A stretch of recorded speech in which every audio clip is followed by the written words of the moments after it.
뜨겁습니다. 식사 맛있게 하셨어요? 네. 자, 이 두 번째 강의는 이제 1강이 이제 소개 강의하고 성령 세미나가 뭔지 대충 알고 이제 하느님의 사랑에 대해서 알았다면 이제 예수 그리스도를 통한 구원이에요. 페이지 45페이지 한번 열어볼게요. 45페이지 보면 제가 그 여러분들 책을 이번 기회에 또 한 번씩 또 읽어보시라고 같이 펴보는 거예요. 45페이지 거기 성경 구절이 콜로새서 1장 13절에 있습니다. 한번 같이 읽어볼게요. 아버지께서는 우리를 어둠의 권세에서 구해내시어 당신께서 사랑하시는 아드님의 나라로 옮겨주셨습니다. 아멘. 다음 페이지 넘겨보시면 또 아까처럼 좀 색깔 칠해져 있는 부분만 읽어볼게요.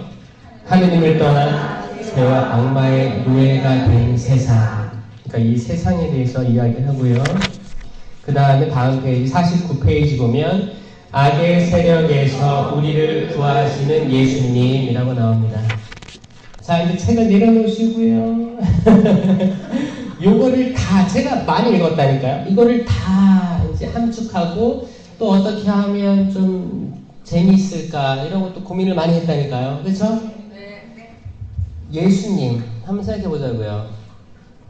예수님이 제가 1강이 마지막 때 얘기했죠. 어떻게 내려오셨다고요? 제일 좋은 그릇에 담겨 오신 거예요. 그 영어로는 그 프룻이 뭔지 아시죠? 과일이라는 뜻이에요. 예수님을 프룻이라고 했어요. 프룻은 열매가 씨앗을 가지고 있는 열매를 프룻이라고 합니다. 씨앗이 있어요. 그래서 새들이 그 열매를 먹으면 씨를 먹을 거 아니에요. 그럼 뒤로 나오죠. 그러면 이게 또 이제 비도 내리고 하다 보면 또 싹이 나요. 또 열매를 맺어요. 뭐예요?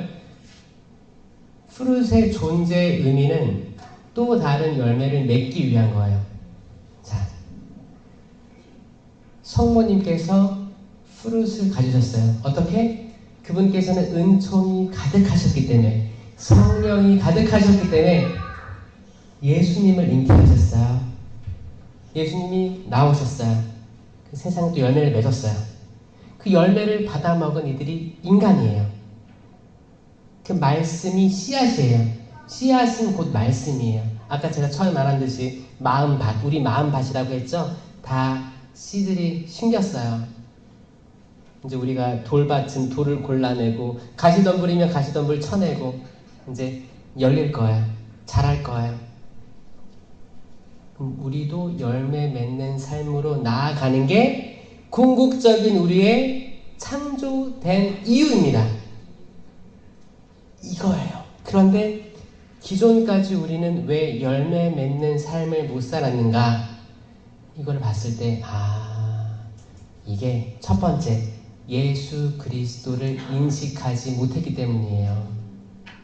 두 번째, 성령의 은사와 열매를 몰라서 그렇습니다. 이 두 번째 성령의 은사와 열매는 3강이 때 이어집니다. 지금은 왜 우리는 예수 그리스도가 구원자이심을 모르고 있었느냐에 대해서 이야기를 해볼게요. 저 신학교 거기 학창시절에도 좀 공부 잘하는 친구 아니었고요. 수업 시작하면 잘 졸았고요. 점심 먹고 엎드려 잤고요. 그래서 저는 혹시 강의할 때 주무시는 분들 저 뭐라고 안 해요. 왜냐면 자도 그랬기 때문에. 완전히 공감됩니다. 자면 다 지나가는 거야. 아무리 가르쳐도 안 들어오는 거야. 그랬는데 제가 어떻게든 겨우겨우 신학에 들어갔어요. 신학교에서 공부 잘했을까요? 못했을까요? 잘했어요. 못했어요. 똑같이 못했어요. 똑같이 못했어요. 겨우겨우 살았어요. 겨우겨우 살았는데 그래도 신기한 건 지금 지나고 와보니까 그때 배웠던 것들이 떠올라요. 그러니까 헛배우진 않은 거야. 근데 시험을 못 봤던 것 뿐이에요. 그 글로 잘 못 표현해가지고 점수를 못 받은 것 뿐이지 듣긴 들었던 거예요. 어딘가 남아있었어. 근데 제 삶은 그 신학생의 삶이 아니었어요. 저는 사물놀이나 하고 신학교에서 신학생들 기도 많이 할 것 같잖아요. 기도의 전문가 같죠?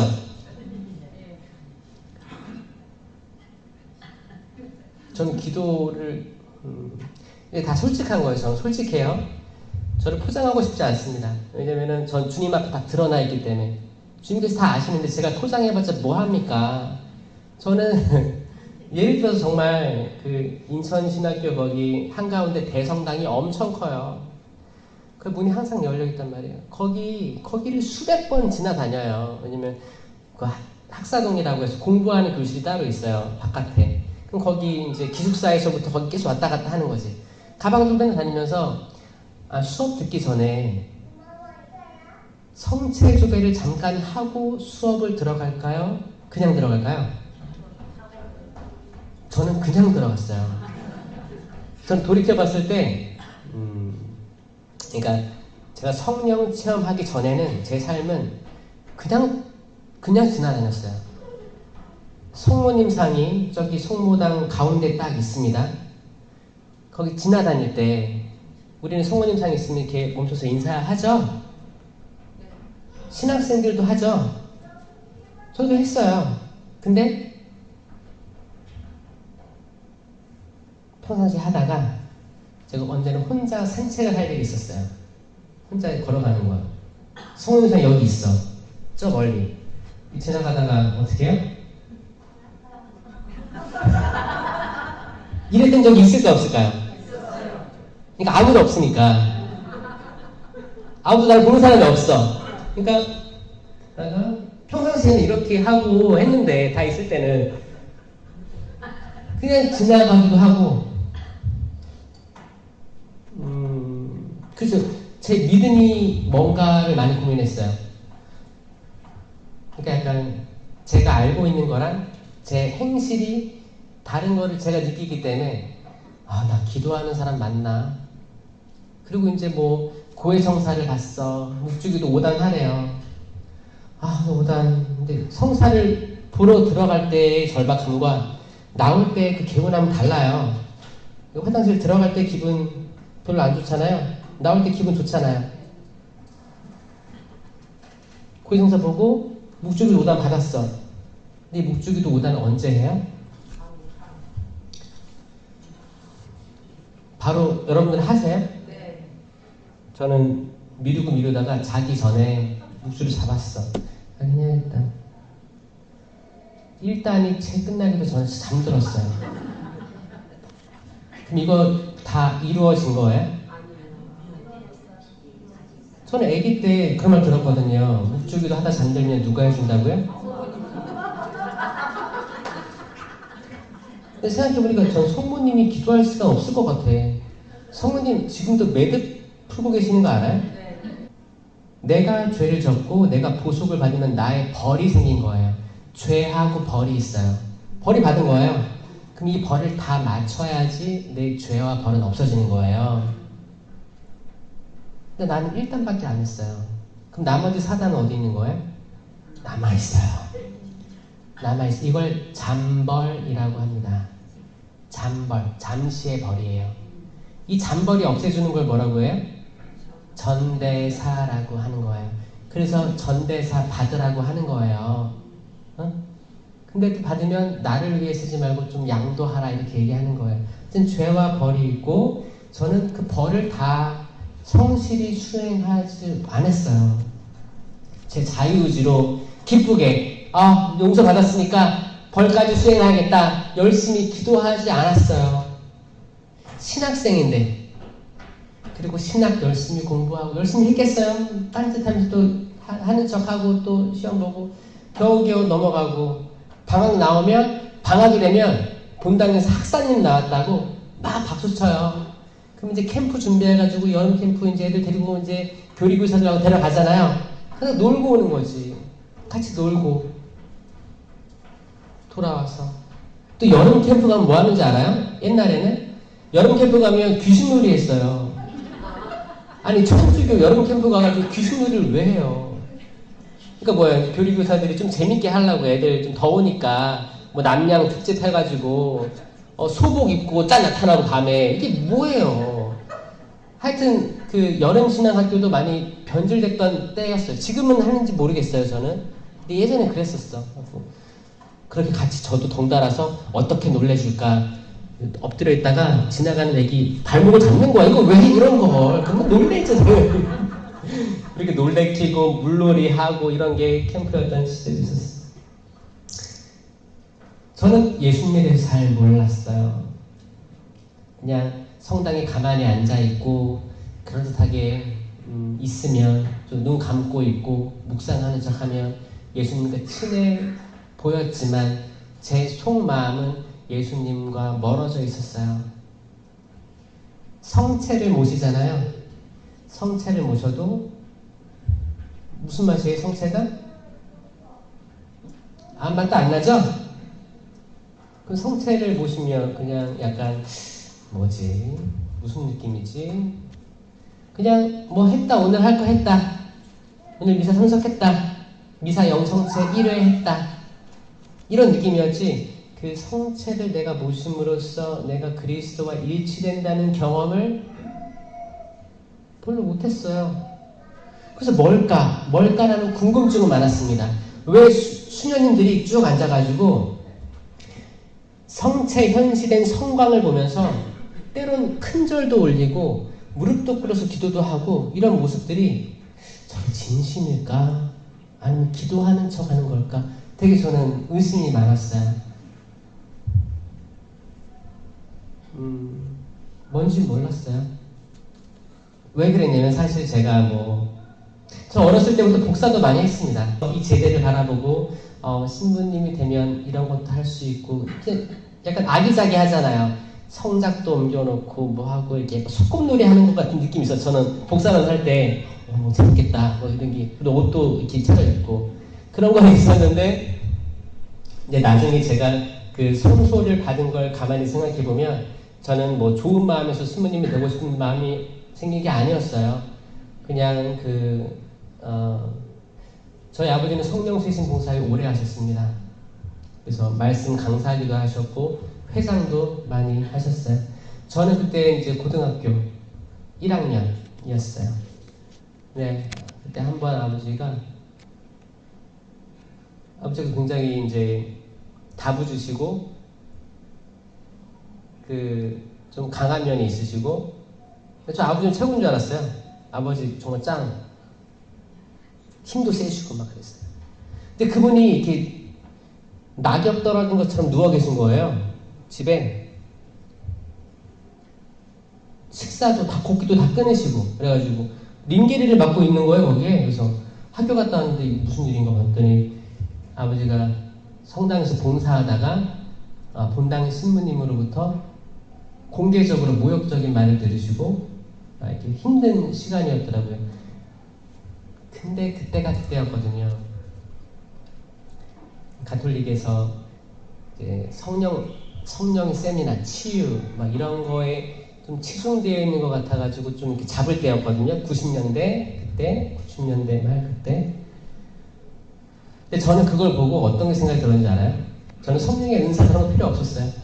왜 아버지가 그렇게 봉사를 많이 했는데 왜 그런 모욕을 당하고 집에서 이러고 있는 게 전 이해가 안 됐던 거예요. 고등학교 때는 아무도 못 이기죠. 고등학생은 무섭죠. 고등학생. 제가 복수하기로 마음을 먹습니다. 어차피 저는 복사단이었기 때문에 근처에 있으니까 마치 내가 멀어도 된 것처럼, 그렇죠?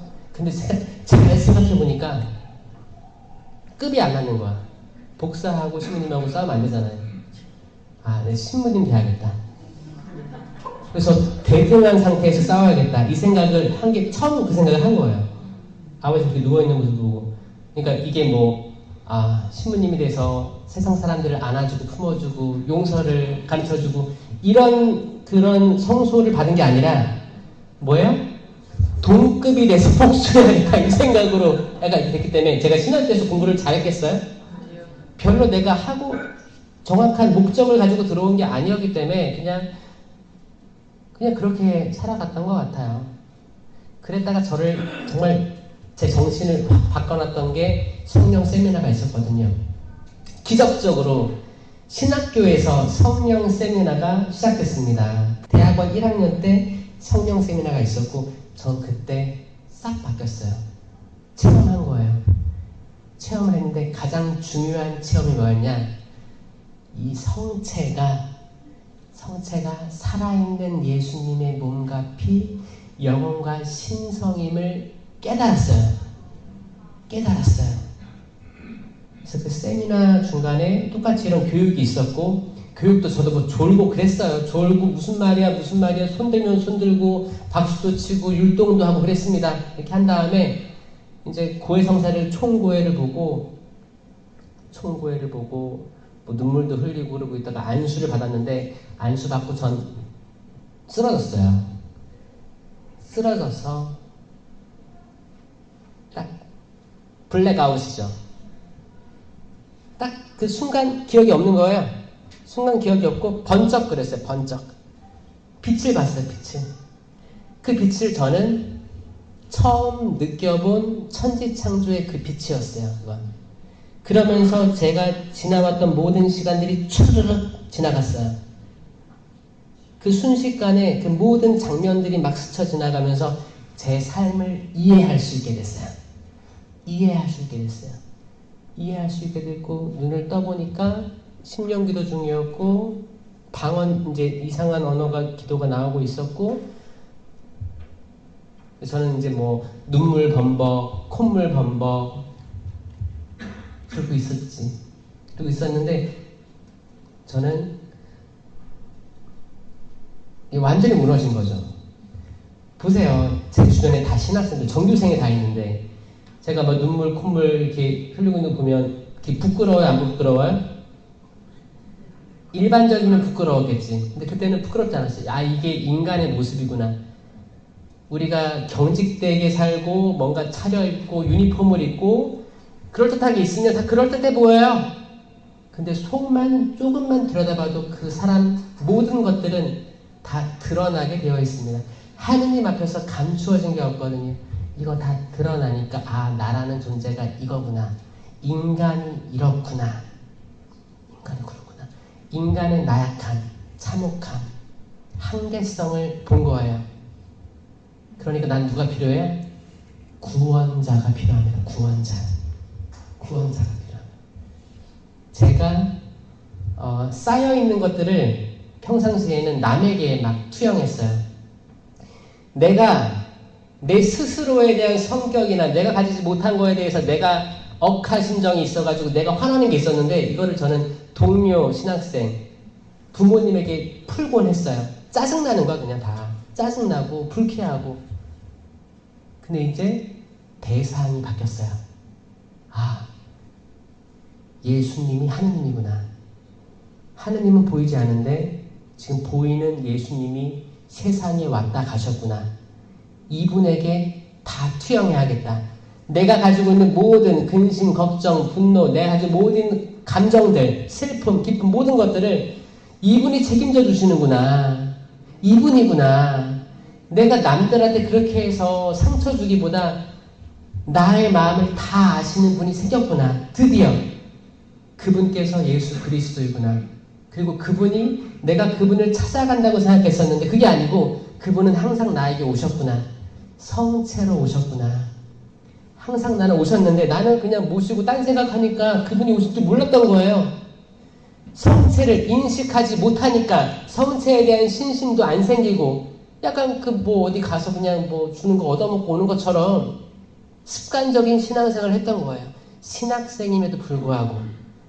신학생이 그런데 하물며 일반 신자분들 어떻겠습니까? 전 그 생각을 했어요. 아, 그렇다면 이거는 분명히 많다. 분명히 많을 수밖에 없는 상황이다. 엠마오의 제자들이 가다가 언제 눈이 열렸어요? 빵을 쪼갤 때 그들의 눈이 열려 그분을 알아보았다. 빵을 쪼갤 때.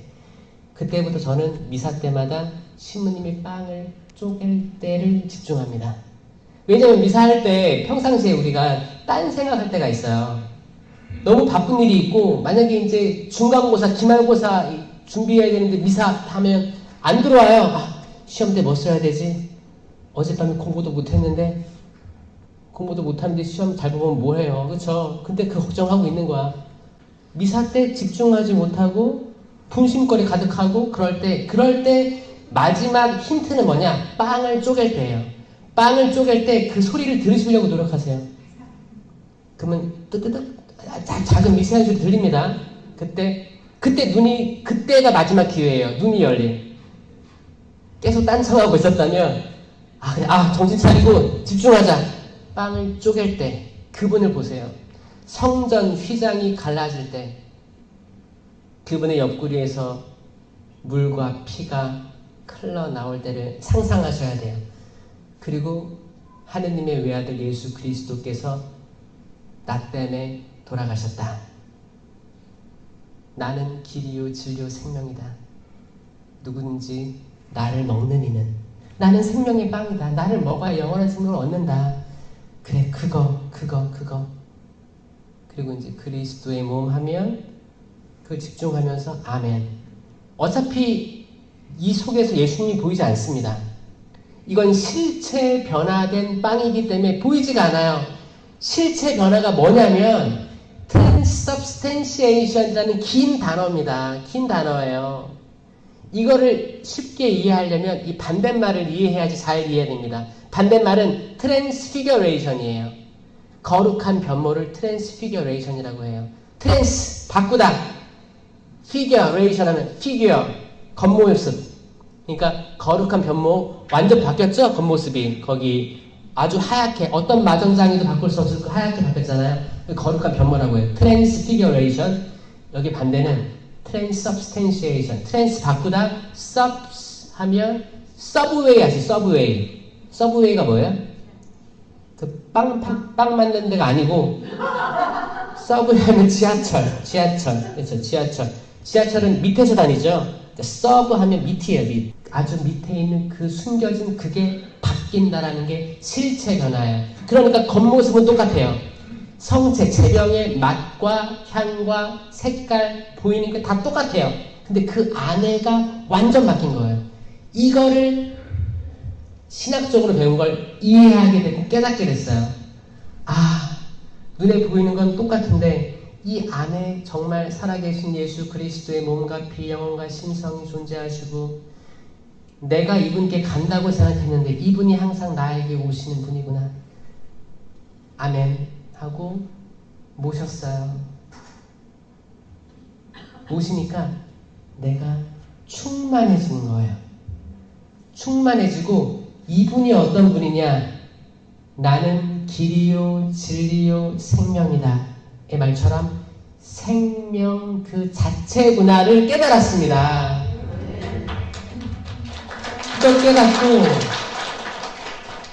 그걸 깨닫고 이제 나중에 제가 이제 호주로 갑니다. 호주로 가서 힘들었어요. 말 배우느라 힘들고 문화 배우느라 힘들고 인종차별 겪느라 힘들고 그게 다 힘들었어요. 그리고 제가 그때 보자 이제 신부 2년 차니까 30살에 간 거예요. 거기 살고 있는 거예요. 그때 제 동기들은 한국에서 주임 신부하고 있었어요. 그러면 제가 제 동기들하고 제가 비교를 안 할래도 비교를 할 수밖에 없어. 아니 내 동기들은 뭐 감기 걸렸다고 했는데 나 보니까 쌍화탕이 사제관 앞에 가득 쌓여있대요. 사랑받는 주임 신부님들이었어.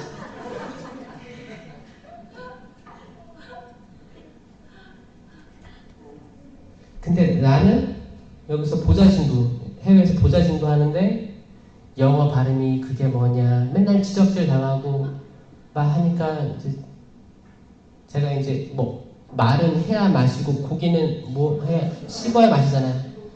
호주에 고기 맛있거든요. 고기 맛있어요. 근데 고기를 씹어도 맛이 안 나는 거예요. 말을 못하니까 아무것도 행복하지가 않은 거예요. 자, 여러분들 갓난아기들 있죠? 제가 어린이집도 하고 있어요. 저는 이주민, 비자가 없는 부모님들 자녀는 무국적자예요. 어디에 등록이 안 돼 있습니다. 이 아이들 케어하고 있는데, 그래서 0세부터 4세까지. 그럼 애들 잘하는 걸 제가 보잖아요. 2살, 3살? 조금 애들이 말 좀 느려요. 한국 애들보다 조금 느려요. 왜냐면 다양한 언어를 집에서는 그 나라 말 듣지, 밖에 나와서 한국말 듣지, 그러니까 이제 조금 느리지만 나중에는 더 빠르게 성장합니다. 말 배울 때 있죠? 말이 나오려고 할 때 애들 짜증내는 거 아세요? 막 옹알이 하면서 이제 애들끼리 모여있잖아요. 어른한테 뭐를 내가 표현하고 싶은데 말이 안 나오잖아. 그냥 만 나오는 거야. 뭔가를 내가 지금 싫고 밥 달라고 하든지 화장실 가고 싶다고 하든지 뭘 말을 해야 되는데 이거 표현이 안 되니까 짜증나는 거예요. 자기 짜증 애들한테 막 쏟아요. 그런 모습들 보면서 이 말 못한다는 게, 내가 하고 싶은 말 표현 못한다는 게 얼마나 짜증나는 일인가를 제가 이제 나이가 들어서 체험을 한 거예요. 짜증나는 거예요, 이게. 어떻게 해요? 내가 이제 호주 사람하고 언쟁을 할 때가 있잖아요. 내 의도는 이게 아니었어. 근데 이 사람이 이렇게 오해를 했어. 그럼 이걸 이해를 시켜야 될 거 아니에요? 근데 말이 안 나오잖아. 그러면은 I'm sorry 하고 집에 가는 거야. 그러면 집에 가서 샤워하고 잠자리에 누우면 내가 그때 했었어야 될 말들이 촤르르 나와요. 그때 이걸 말해야 되는데 말 못하고 있다가 나중에 나오는 거야. 그러면 눈물이 팅 올라와. 내가 이 말 했었어야 되는데 억울한 거야. 속상한 거야. 이 말에 대한 묵상을 저는 호주에서 내내 했습니다. 영어도 못하고 갔잖아요. 영어가 수, 우, 미, 양가 중에 뭐였다고요? 가는 아니었어요. 양이었어, 양. 저게 양이었어, 양. 그리고 이제 호주로 갔으니까. 근데 거기에서 돌아올 때 전 뭐가 졌는지 알아요? 통역 가지고 왔어요. 통역. 그러니까 하느님이 살아계세요? 안 살아계세요? 살아계시는 거예요. 제가 증인이에요.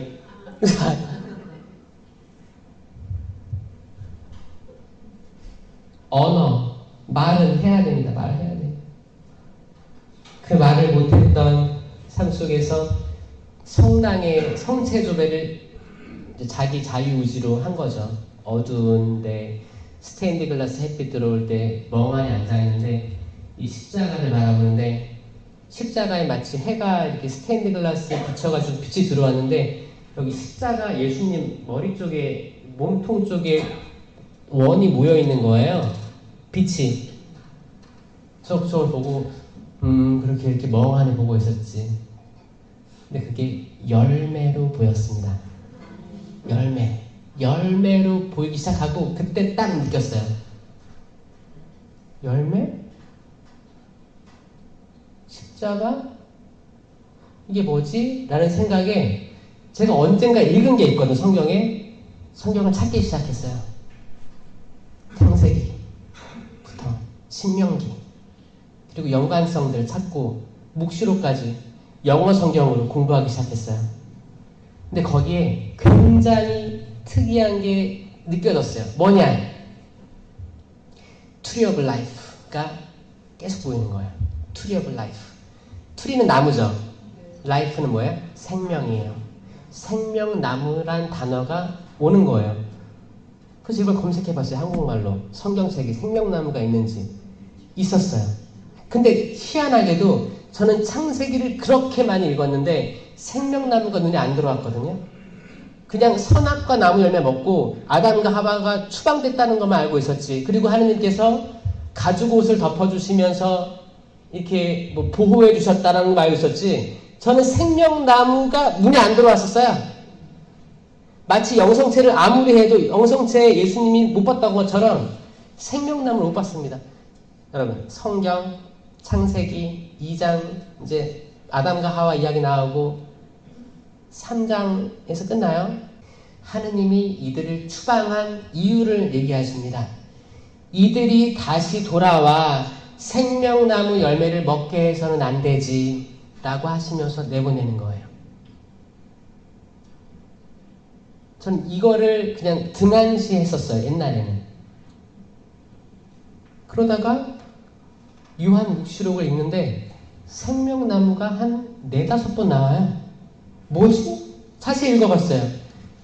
요한묵시록 2장 7절에 내가 다시 그들을 생명나무 열매를 먹게 하리라 나와 있고, 22장이 마지막 장이거든요. 요한묵시록 22장에 자기들의 긴 겉옷을 깨끗이 빨아입는 이들은 행복하다. 그들은 다시 도성으로 들어올 권한은 없고 생명나무 열매를 먹게 될 것이다. 이거 뭐예요? 창세기에는 먹지 못했던 열매를 요한묵시록에는 앞으로 먹을 것이다 라고 지금 계시하고 있죠? 뭐지? 조금 이제 힌트를 찾았어요. 저는 이거 어떤 신학서적에서 본 게 아닙니다. 제가 깨달은 거예요. 뭐지? 뭔가 이게 연결고리가 있을 것 같은 거야. 왠지. 왜냐하면 우리가 저는 공부는 못했지만 이건 알고 있었어요. 이제 국어, 언어 영역 지문이 길면 서론하고 결론 읽으면 답을 찾을 수 있거든요. 약간 스킬 같은 건 알고 있었어. 나중에 책을 읽어도 서론, 결론 읽으면 답이 나와. 논문을 봐도 서론, 결론 읽으면 시간 없을 때 대충 이런 흐름이겠다 이거 알아요. 그러면 이 두꺼운 책, 읽기 어려운 책이 정말 이게 관통되는 메시지일까라는 의문이 들었어요. 왜냐면 창세기에 나오고 요한묵시록 마지막에 나오니까 혹시나 해서 계속 묵상하기 시작했어요. 자, 사과나무의 열매는 뭐예요? 사과겠죠. 배나무는 배겠죠. 생명나무 열매는 뭐예요? 생명이더라고요. 생명이에요. 생명인데 나는 길이요 진리요 생명이다 라고 했어요. 나는 생명의 빵이다 라고 했어요. 요한복음 6장에 나는 생명의 빵, 생명 뭐지? 신명기에 내가 생명과 죽음, 축복과 저주를 너희에게 내놓는다. 결정해라. 이거거든요. 봤을 때 성경의 모든 역사가 생명의 책이었어요. 생명의 책이었어요. 곧 예수 그리스도의 책이었습니다. 아멘? 생명을 깨달았어요. 그리고 여기에 드리운 빛이 성체로 느껴졌어요. 자, 잘 보세요. 모세가 광야에서 구리뱀을 높이 들어올린 것처럼 사람의 아들도 높이 들어올려져야 한다. 기억나시죠? 네. 모세가 왜 구리뱀을 들었어요? 하느님 시켰어요. 그렇게 들라고. 왜? 그때 불뱀이 날아와서 다 죽였어요. 불뱀 뭔지 알아요? 빨간 뱀이에요. 빨간 뱀. 막 날아다녔대요. 무섭겠죠? 막 혓바닥 사방에서 날아오니까 일단 이스라엘 백성들은 뒷걸음질 넘어져서 일단 공포를 집어먹고 이미 죽은 거야. 영적으로 나 죽었구나. 물리면 죽겠거니. 물리면 죽는다는 걸 본인이 믿었어요. 받아들인 거야. 그러니까 죽어가는 거예요. 그때 모세가 구리로 된 뱀을 올립니다. 구리는 그때 그 장소가 구리가 많이 나는 지역이었대요. 그럼 구리를 갑자기 들었겠어요? 구리로 뱀을 만들었다는 건 구리를 녹여서 어떤 과정을 거쳐서 만들어서 줌을 걸여가지고 돌린 거 아니에요? 시간이 걸렸어요. 뜨거웠을 거예요. 모세 그거 올렸어요. 근데 이 구리 뱀에는 생명이 있어요? 없어요? 죽었지. 없어요. 아예 생명 자체가 없는 그 형상이잖아요. 그걸 본 이스라엘 백성들은 뱀에 물렸어도 살았다. 아멘? 왜냐? 이 구리 뱀에는 생명이 없습니다. 나를 죽게 할 수 없습니다. 아멘? 여러분들이 겪는 악한 세력들이 있을 거예요. 거기에 생명이 없음을 믿으면 나는 살 거예요. 때론 우리는 미리 지레 겁먹어요. 다가오지 않은 미래, 내 이웃사촌, 어떤 관계든 내가 죽음을 믿으면 내가 죽는 거고, 내가 이 악이 생명이 없고 이게 나를 해할 수 없음을 믿으면 난 살 거예요. 아멘? 이게 신약에 와서 예수님이 들어 올려주십니다. 보이지 않았던 나무가 보입니다.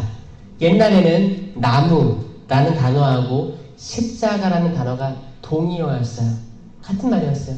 아, 저 사람 십자가에 달려있네, 이 말하고 나무에 달려 계시네, 같은 말이었어요. 그러면 생명나무를 다른 말로 하면 생명십자가가 됩니다. 십자가에 열매가 맺힌 게 생명나무에 생명이 달린 시점이 십자가예요. 그 열매가 성체 성사를 통해 우리가 먹을 수 있어요. 아멘? 아멘. 여러분들이 모시는 영성체가 그냥 밀떡이 아니고 그냥 성당 왔으니까 주는 이게 아니고, 보이지 않았던 그분이 첫 인류가 에덴에서 있었는데 보지 못했고 관심 없었던 그 생명나무 열매를 지금은 오픈된 거예요. 첫 인류 아담과 하와는 선악과 나무 열매만 집중했어요. 화려했습니까? 나무 자체도 화려했고 열매도 화려했어요. 에덴 동산에 있던 생명나무 이미 있었는데 초라했을 거예요. 눈에 안 들어왔을 거예요. 지금도 여전히 눈에 안 들어오는 사람들이 많습니다. 저는 이 세미나를 통해서 여러분들이 예수 그리스도가 과거에 그때 왔던 인물로 끝나는 게 아니고 지금은 성체 성사로 현존하시는 분임을 믿으셨으면 좋겠어요. 그분이 어디 계세요? 감실에 항상 계시는 거예요. 항상. 그러니까 우리가 성당에 들어올 때 처음으로 우리가 인사해야 될 곳이 어디예요? 감실입니다. 근데 미사가 시작되면 제대가 중심이고 미사가 거행되고 있지 않으면 감실이 중심인 거예요. 감실은 항상 실체 변화된 예수 그리스도가 모셔져 있는 곳이에요. 그럼 우리의 시야는 바뀔 거예요. 자, 다음 중 우리가 큰 이렇게 절을 깊이 올려야 될 대상은 1번 성당 마당에 있는 성모님상, 2번 요셉상, 3번 제대, 4번 감실. 미사 전에는 감실, 미사가 진행될 때는 제대. 자, 아셨죠? 때론 개신교 분들이 그러잖아요. 아, 천주교는 성모님을 믿는 종교야. 내가 보니까 자매님들이 성당 마당에서 성모님 상에 90도로 절하 하더라고요. 절. 그 고개를 안 든대. 절하고 있는 거야. 잠깐만 절해줘도 괜찮아요. 그냥 마음만 표현하고 들어가서 감실로 가셔야 돼요. 감실. 이게 성체 신심이에요. 예수 그리스도께 대한 신심은 성체 신심으로 나타나야 됩니다. 이게 아니면 우리 중심이 없어집니다. 중심이 없어져요. 성지순례를 가면 그렇죠. 열심히 성당들 찾아다니고 어떻게 해요? 감실 앞에 가서 기도하면 이게 최고예요. 근데 어떻게? 선물방에 가서 거기만 바글바글한 거야. 제대 거기 앞에 의자는 텅텅 비었어. 사진 찍고 있고 뭐 구경하고 있고 선물방. 아마 예수님이 다시 오셔도 선물방은 아마 뒤집어 볼 수도 있어요.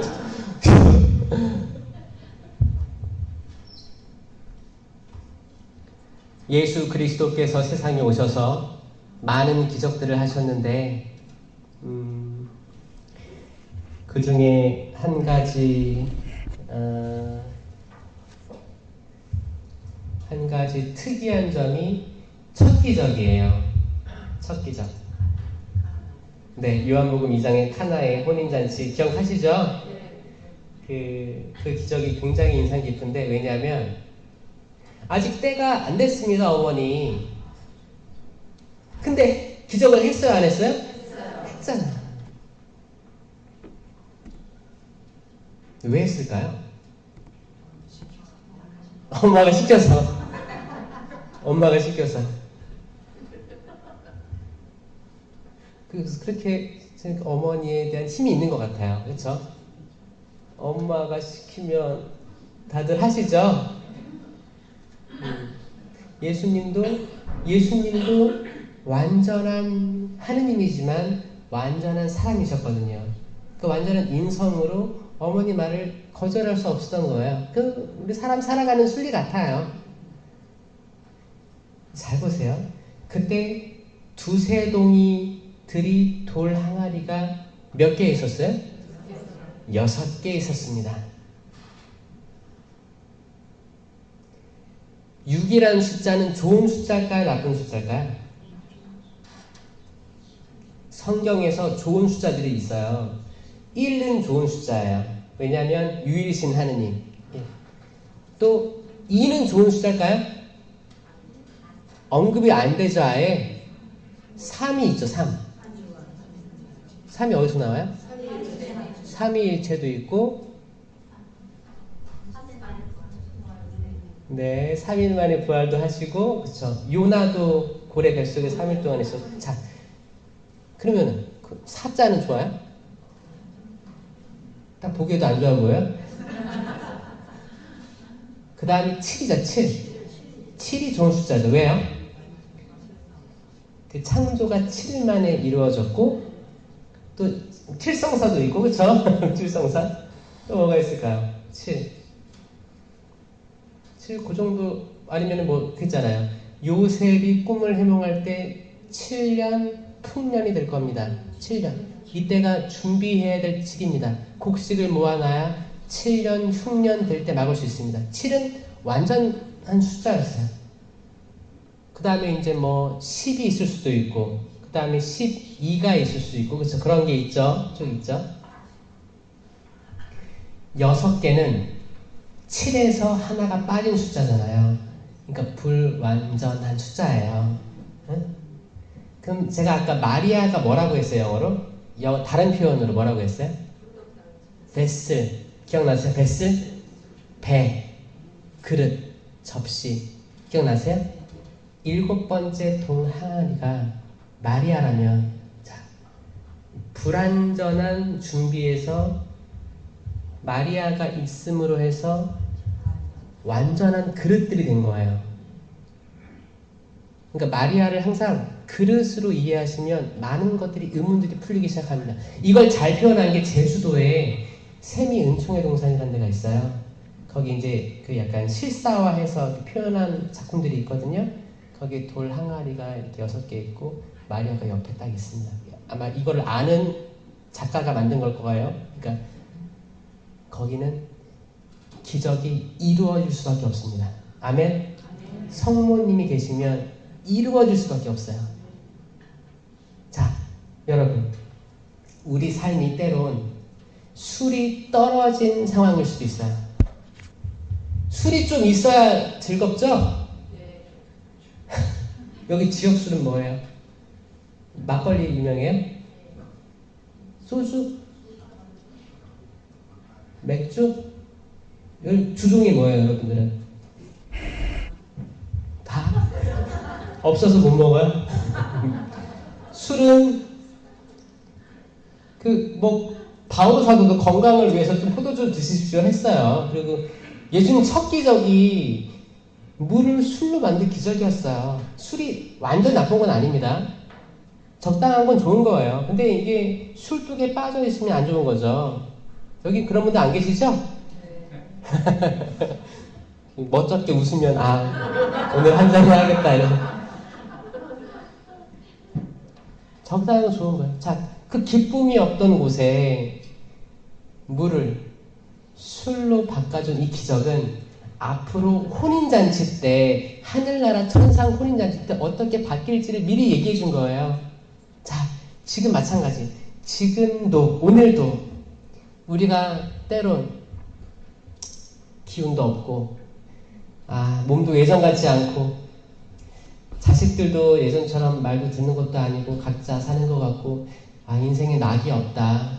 TV 틀면 맨날 청문회나 하고 있고 싸우고 있고, TV 봐도 재미도 없고, 드라마 봐도 맨날 똑같고, 별로 재미가 없네. 살아가는 게. 애들 다 키우고 나니까 무슨 낙으로 살지? 여기가 카나예요. 여기가 카나예요. 여러분들은 혼인잔치에 초대받았습니다. 아멘? 그 혼인잔치가 매번 미사 성제 때 이루어지는 거예요. 미사 성제 때 이루어지는 거예요. 그러면 우리의 근심은 기쁨으로 변할 겁니다. 그분께서 주시는 건 좌절이 아니에요. 만약에 어머니가 아들아 술이 떨어졌구나. 사실 어머니는 이 물을 술로 바꾸라고 말하지 않았어요. 뭐랬어요? 아들아 술이 떨어졌구나.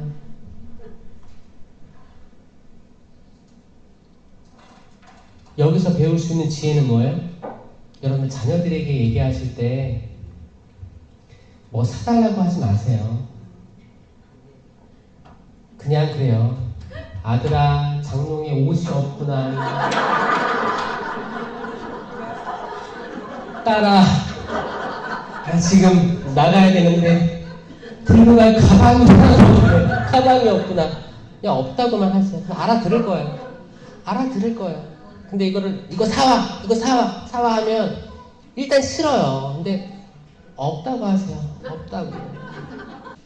그거 다 채워주시리라 믿습니다. 주님께서 허락해 주시는 건 좌절, 근심, 어두움, 실망, 절대 안 될 것 같은 그런 절망들이 아니고 다 될 거다, 희망적인, 바꾸어질 거다, 기쁨으로 바꿔줄 거다, 우리 삶을 변화시켜줄 거다. 그러니 실망하지 말자. 이거예요. 이 흐름. 오직 예수 그리스도께서 주시는 겁니다. 나는 길이요 진리요 생명이다. 아멘. 영광이 성부와 성자와 성령께 성부와 성자와 성령의 이름으로 아멘. 감사합니다.